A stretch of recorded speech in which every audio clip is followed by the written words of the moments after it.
and he's going to give us a real estate update for the East Bay. David? Good morning, everybody. Can you hear me okay? Yes.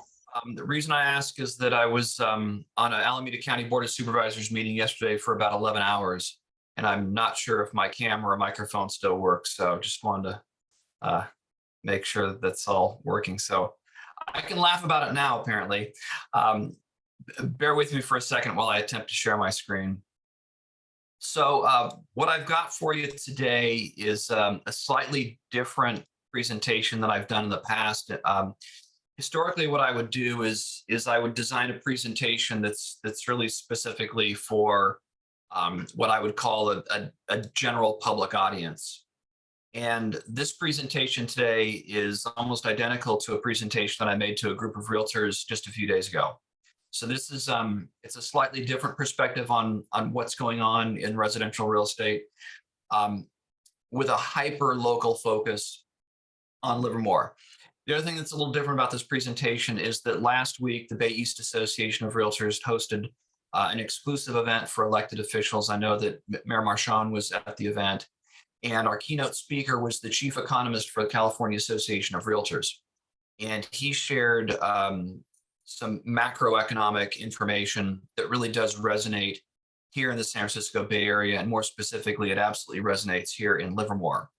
So I'm going to share with you just a few of the insights that he had about the economy and how these macroeconomic forces are putting a big thumb on the scale of residential real estate here in the Tri-Valley. So most of my screen are my presentation slides, so I can't really see if people are going to be raising their hands. So Sharon, maybe you can just kind of digitally nudge me, or let me know if people have questions as we go along. It's not a lot of slides, so hopefully I'll be done quick enough that we can have questions at the end as well. So I want to start off with some macroeconomic information, and to me, macroeconomic is anything that's bigger than an individual city. So this is information about how the labor market has recovered in various East Bay counties or combinations of counties. And the point here is that if you take a look at economic recovery in three major regional areas, the combination of Alameda and Contra Costa counties reflected in the East Bay statistics, San Francisco, and then the South Bay, you can see that we are almost at 100% recovery from the effects of the COVID-19 pandemic. You may all know at this point that the Alameda County Health Officer at 11:59 last night switched off the Alameda County state of COVID emergency. So even within the eyes of health officials, from a public policy perspective, we're in some respects done with COVID. Certainly, I think we all know people that are still suffering individually from COVID, and I'm not trying to be insensitive to them. However, from an economic perspective, we're basically back to where we were pre-pandemic. Another way to take a look at this would be, and I'm sorry, the reason I'm highlighting San Francisco and South Bay is that when you take a look at residential real estate trends in the Tri-Valley, most of the buyers are coming from outside of the Tri-Valley. They're specifically coming from San Francisco, and they're coming from the Peninsula and the South Bay as well. So I think it's really important to take a look at the fact that the South Bay is completely recovered. This also may fly in the face of media reports about these various tech layoffs. It seems like every time a tech company even considers laying off someone, that's headline news. Well, that may be the case, and certainly, again, don't want to be insensitive to tech workers that may be facing some challenges. But when you take a look at the at current unemployment trends, or lack of unemployment, which I guess would be employment, we are clearly not where we were at the beginning of the pandemic. We're hovering in the East Bay at sub 3%, which in some economists' mind is full employment. But it's not just how we're doing here in the East Bay. San Francisco is even lower at 2%. In the South Bay, they're at 2.1%. So yes, the headlines are screaming tech layoff, tech layoff, tech layoff. I was watching the news today over breakfast on the computer, and 580 was a mess. So that's another, and it was a mess heading west. So that's another economic indicator, is that again, not to be insensitive to tech folks that may be struggling, but there are a lot of people that are working. And to the point about certain public meetings having to be in person now, more and more companies are asking their workers to be in person now, which means that more and more people are traveling through the Tri-Valley to get to their jobs, which is just more reason why people may want to live here. A third perspective on the economic recovery is job growth, and this is through December 2022, and you can see that with a couple exceptions, looking at government, finance, and insurance, admin support, we've been net positive in the East Bay. And I don't know if there's any mortgage lenders that are on the call right now, but when you take a look at well, who are, what are the sectors in the finance and insurance areas that are suffering? It's mortgage lenders. They're suffering right now because higher mortgage interest rates, there are fewer people buying, and there are fewer loans to go around. But by every other measure, East Bay is doing extremely well, whether it's tourism or manufacturing, construction, net positive throughout the sector. This is also important because I'm going to share a slide a little bit later that talks about the imbalance between job creation and housing permits. And that information is a little bit dated, but I want you to keep this chart in mind because we are back to building jobs. So the takeaway, the story behind the numbers, and I'll be using this slide throughout the presentation, is that the Bay Area economy is robust. I know that we're not supposed to use the term rocking anymore if you watched the Super Bowl and saw that particular ad. So I use the term robust. That was not that funny of a joke, by the way, but this is what you get when you've been on an Alameda County Board of Supervisors meeting for all day and most of the night. So this is the slide that I mentioned earlier. The California Association of Realtors tracks permits in comparison to job creation. This is analysis that they've been doing for a number of years. And the point here is you take a look at the Bay Area, and we are still woefully underhoused in comparison to the number of jobs that we're creating. And those of you that are familiar with the land development process and the entitlement process, just because a building permit is issued doesn't necessarily mean that anything is going to be built. So the net impact of permits being, or the net result from permits being issued doesn't necessarily mean that there were 207,000 units that were actually created.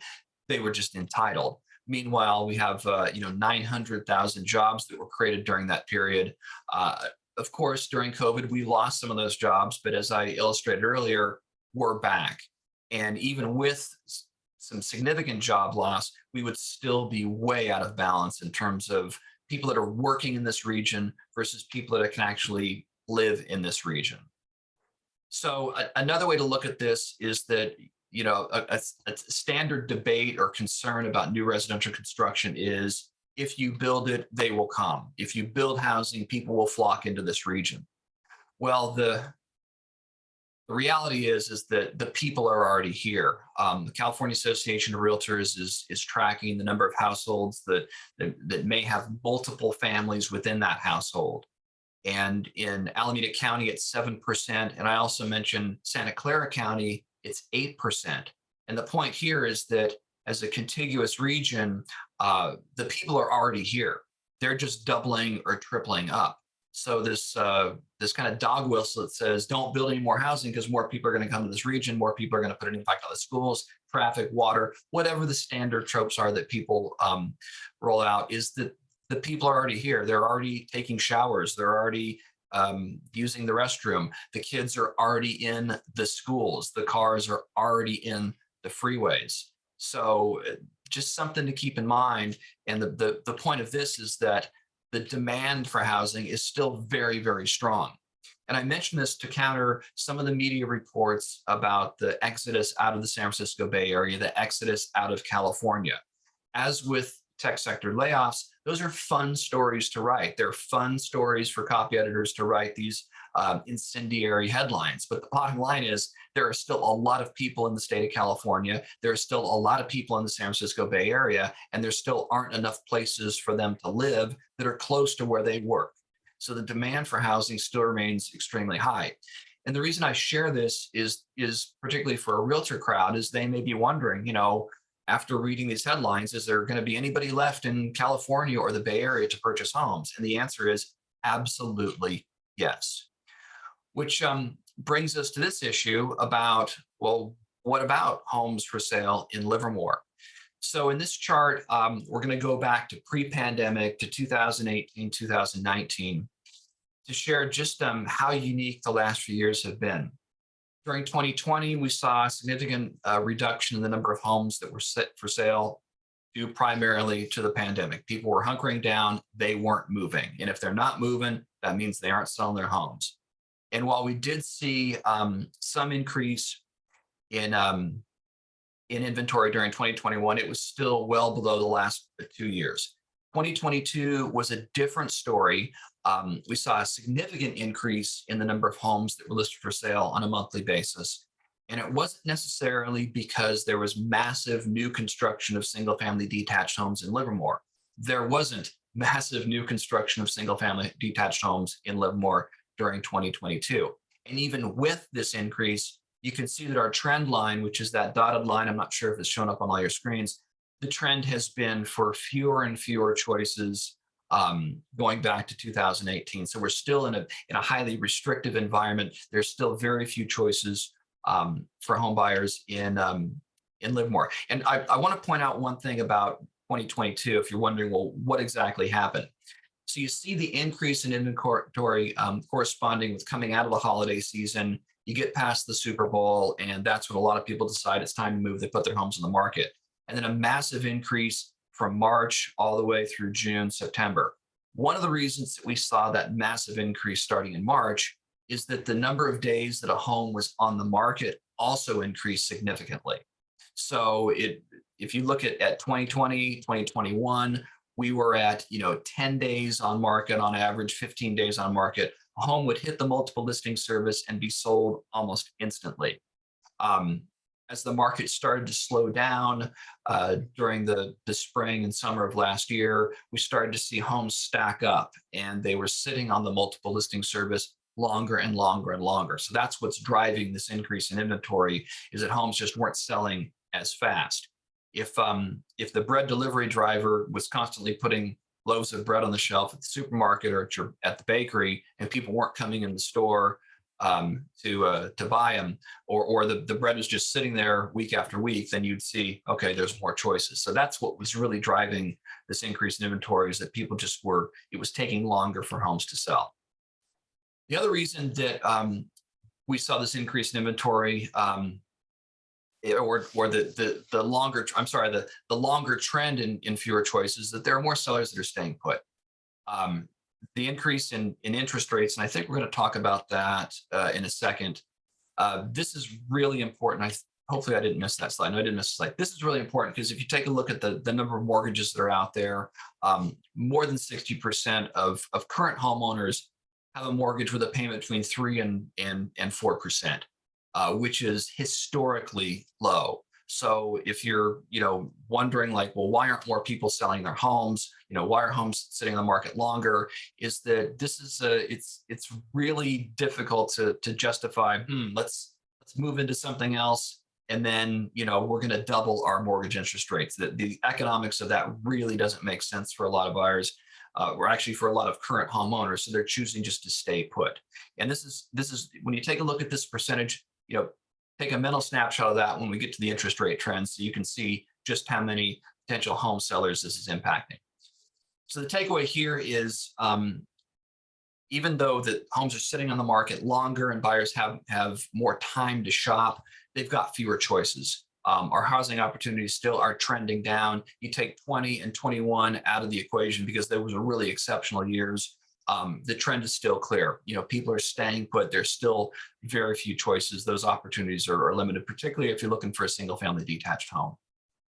So let's take a look at interest rates and see what impact that's had on our local markets. We're going to go all the way back to 2020. And the reason being is that I think we all know that the Fed was doing everything it could to keep the economy going as we're struggling through the early months and then years of the pandemic. And those super low federal interest rates also resonated with mortgage interest rates as well. And for a 2.5 year period, we had, as I said earlier, historically low interest rates. For those homeowners that are on the call now, I would ask people to raise their hands, but I'm not going to be able to see them. But just think, did you refi during that period? I know that we did. And our house payment is nice. It's very nice. The reality, though, for people that may be considering making a change, either to move into this area or to move within the area or to move out of the area, is that you're now looking at interest rates that are double of what they were just a few months ago. And if you go back to that pie chart, those low interest rates are a reality for the majority of homeowners.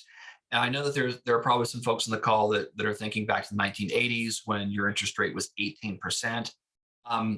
This isn't the 1980s anymore. And I know that 6% may seem paltry compared to what you may have paid in the 1980s, but for the last few decades and actually the last few years, the reality for home buyers and then the reality for homeowners have been these interest rates. And when you suddenly double, that absolutely changes the economics of and changes the math that you're going to be using when it comes to making a decision about becoming a homeowner or changing your situation. You suddenly maybe take a look at what you're in now, and it may not be perfect for you, but you know what? That mortgage rate is pretty nice.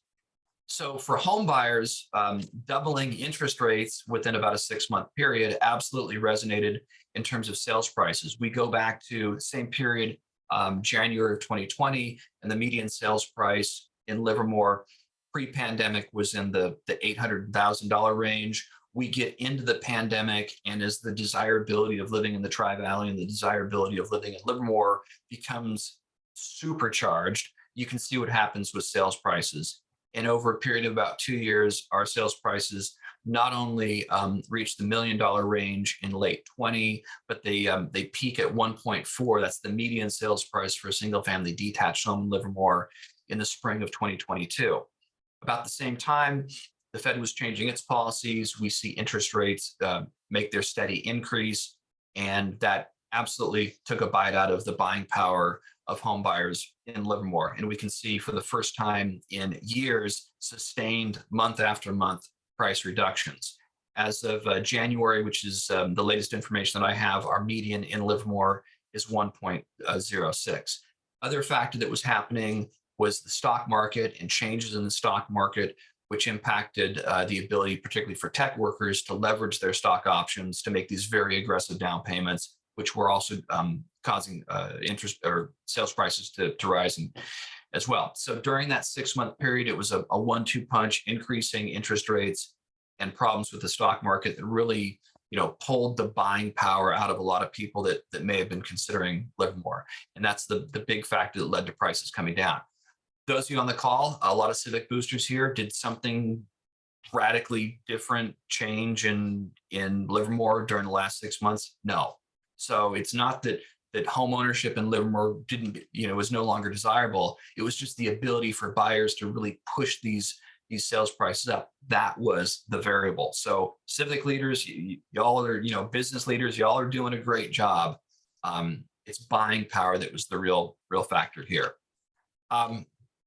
But to put this in context, even though, again, the headlines are going to scream, sales prices down in the Bay Area or sales prices down locally, when you take a look at a context, we go all the way back to 2016, even though we had about 6 months of prices coming down in Livermore, the median for 2022 was at 1.1, which was record setting.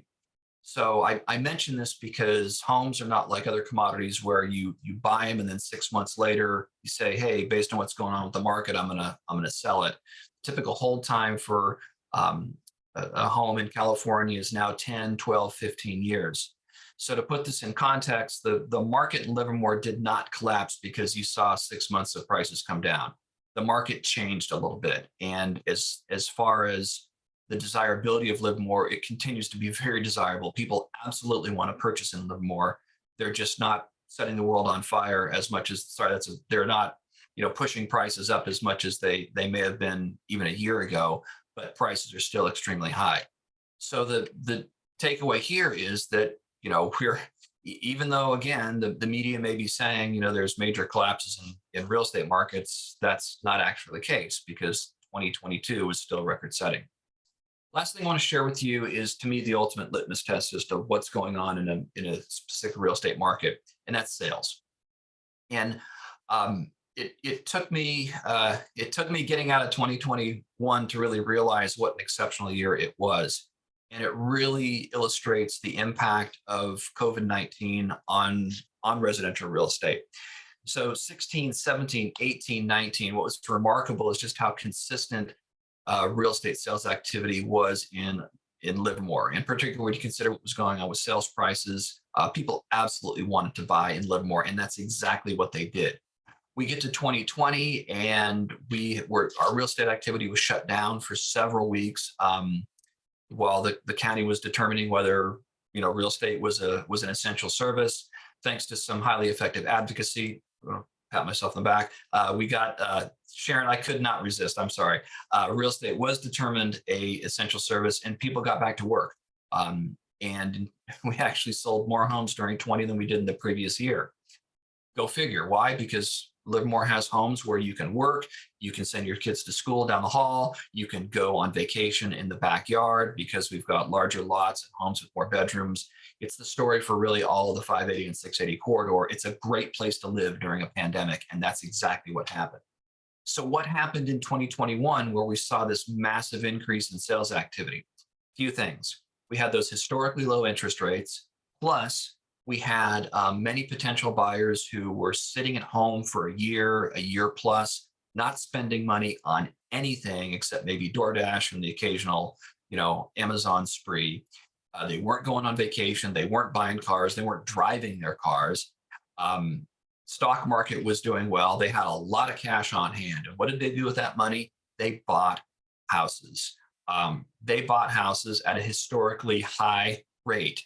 So when you take a look at, the difference in sales volume between 21 and 22, the collapse and I shouldn't use the collapse, the change is really driven by those that had saved their money during the pandemic, spent their money in 2021 and bought a lot of houses, and they took advantage of low interest rates. By the time we get to 2022, as I mentioned earlier, the stock options were no longer an option. People were starting to go on vacation again. They were buying things. Plus, they were confronted with an interest rate that was twice as high as what it had been in 2021. So when we take a look at the 931 units of single-family detached homes that were sold in 2022, if you look at a longer trend, you take 21 out of the equation, and we're pretty much where we were in the previous years. 2021 was clearly an outlier for the reasons I already mentioned. People had access to money, whether it was money in their bank or money as a stock option or money in terms of an interest rate on a mortgage that was very affordable. So the big takeaway here is that there was a change in the residential real estate market in Livermore. It wasn't a crisis, and that sales volume just represents a change. It represents that people still want to purchase in Livermore. There just weren't as many homes sold for a variety of reasons. And most of those reasons are driven by factors that are well beyond the city limits of the city of Livermore. Sharon, I've got some great news for y'all. This is my last slide. So if you'd like to copy these slides, I'd be happy to email them to you. That's my email address at davids@bayeast.org. Or if you ever want to chat anytime, it's my cell phone number, 925-914-7049. And it's just good to see your faces, and well wishes for Dawn, miss her, and positive vibes for a quick recovery as well. And that, Madam Chair, concludes my report. Yes. So there's a couple comments. So one was from my co-chair, Kim, where you made your comment about 1980s, and she said we also didn't pay as much, or houses weren't $1 million in the 1980s. So that was just a comment. And then a nice comment from Heather at Comcast. She said, I'm proud to say that we purchased our home with the Livermore first time home buyer program. So cool. In a previous life, I used to manage those kinds of programs. So glad to see that they're still viable. Okay. I don't see any other comments or questions in the chat. All right. And I do not see any hands raised. I think it's a grateful day in Livermore is what I'm thinking. And if anybody ever wants to meet and talk about this stuff, I can easily be lured to Espresso Rosetta at pretty much any time. So that is our favorite caffeine destination. So just saying. Okay, I see Tracy has a question. Great presentation. Thank you, David. So we're looking at some large housing projects coming into the Tri-Valley region. I'm thinking about the Summerhill homes over there in San Ramon, et cetera, where they said they had such demand. Do you think that those will be filled by those multiple, home, of the so many families in one house type of thing? Or do you think that's these housing areas are going to be absorbing a new influx of people coming in? Or do you think that influx has kind of tapered off a little bit? I'm wondering if I can buy one of these houses because I missed that window, but I am going to wait for the Fed rate so that I don't pay 16% in a mortgage rate. So those homes will be purchased by buyers that can qualify for financing or have the cash available to purchase them. I would never speculate as to the type of household that would purchase a home. It could be, it's just not something that we look at. Clearly, I thought that the overcrowding information, that was the first time up until last week. That was the first time I'd really seen those statistics. And I think it's fascinating because it really helps us kind of unpack this kind of myth of, don't build any more housing because it's going to bring a bunch of people into this area. They're already, those people are already here. Yeah. Hello. So will new residential development serve as a safety valve to relieve some of that overcrowding? I would hope so. But who ultimately purchases those homes? I think it's up to those individuals that can afford to purchase it, and whether they're coming from over the hill or whether they're here now already, who knows? Some of us are here already. That's a statistic that I'll be tracking to see, whether it's the builder's remedy or some of these other mandates that are coming down from Sacramento or decisions made locally. To me, that's a statistic that I'm going to be following going forward to see, that's a needle that I think is really fascinating. Another much more glib example is 580 and parking at BART. Those are two economic, I haven't lived here my whole life, but I've been here long enough to see a few economic cycles. And to me, particularly for residential real estate and housing and land use policy in the Tri-Valley, you just take a look at 580 and you watch the traffic reports, because there was a time, during the recession when traffic was a bit easier on 580 and the BART parking lots were not full. And that is not the case these days. And Tracy, I don't know if I answered your question or not, but you did. Thank you. Yeah. Hey, David, what exactly is the definition of overcrowded? Is it that's multiple households living in a single unit? And if you want the actual definition that CAR used for those statistics, I can get that for you, and I'm happy to share it with Sharon. She can or share it, and she can get it out to the rest of the group if you want the actual technical definition. So primarily it's adult children living with their parents. Is that one of the statistics? Looking for a place to live? Yeah, I don't want to speculate too much on this. It could be complete, individual quote families. So it's not necessarily a multi-generational thing, but it could be completely separate families that are doubled or tripled up in a single unit. Yeah. Mm-hmm. There's and what I thought was fascinating is that that's not just a phenomenon that's happening in a distinct area of the Bay Area. It's happening throughout the Bay Area, which again is, the people I work for, they're wondering, what's going to happen in the future? Are people still going to want to buy in this area? And so that's why, I'm looking regionally, because that's where the demand comes from. It comes from the job centers. It comes from these other overcrowded areas in the region. Plus it comes, from all over the planet because people still want to live here. So would a home with an ADU on it count as overcrowded? I don't know, because someone could build an ADU and there could still be multiple families in the main house. So Gotcha. I would have to check with the economist on that. And Tim, that's a great question. But what's fascinating about it, and this is, you said ADU, so I'm going to say it. when Senator Wajkowski, former Senator Wajkowski, passed his legislation that made it easier to easier to do ADUs, I think there were a lot of policymakers that thought, okay, cool, silver bullet. Until you look at the realities of building an ADU, they ain't cheap. It's the same thing with the legislation that allowed for lot splits. Some people are just freaking out because, oh my goodness, it's going to completely change the character of residential neighborhoods, until you look at the reality of actually doing a lot split. There's a lot of interest in doing ADUs. But in terms of, are we going to see a proliferation of ADUs? They're pretty cool, they look cool, but they're not cheap. And I know that every time we do an ADU event for Bay East, the real estate professionals turn out in droves because their clients are asking them questions about it.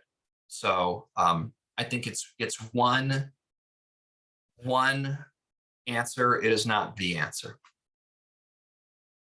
Thanks for letting me pontificate about ADUs, by the way. Okay, so David, anything, either PowerPoint or emails or to the group, right? We want to send that through the chamber. So make sure that the chamber's your link there. Yeah, and I can also hand deliver a USB drive with the slides on it to chamber staff if we can meet at Espresso Rosetta. So there you go. These Okay. are my demands. And that is David Stark, as usual, everyone, on March 1st here of 2023. So thank you. Or story coffee. I can do story coffee if it's early in the day, because if I do story coffee after 1 o'clock, I ain't sleeping. And then what's the one that's next to the yoga studio? No, that's Steam House. The Steam House. Steam House. Yeah, I'll do Steam House as well. Yeah, they got a good vibe. Just a reminder, all these presentations are recorded and they are on our website as well after a week. There you go. Perfect, Martha. Okay, so thank you, David Stark, for that presentation. And we have just one person that was able to join, and we want to give Chris Carter. Do you have any updates on the Bankhead before we wrap up today's meeting? I'll just be real quick. I have one update, and thanks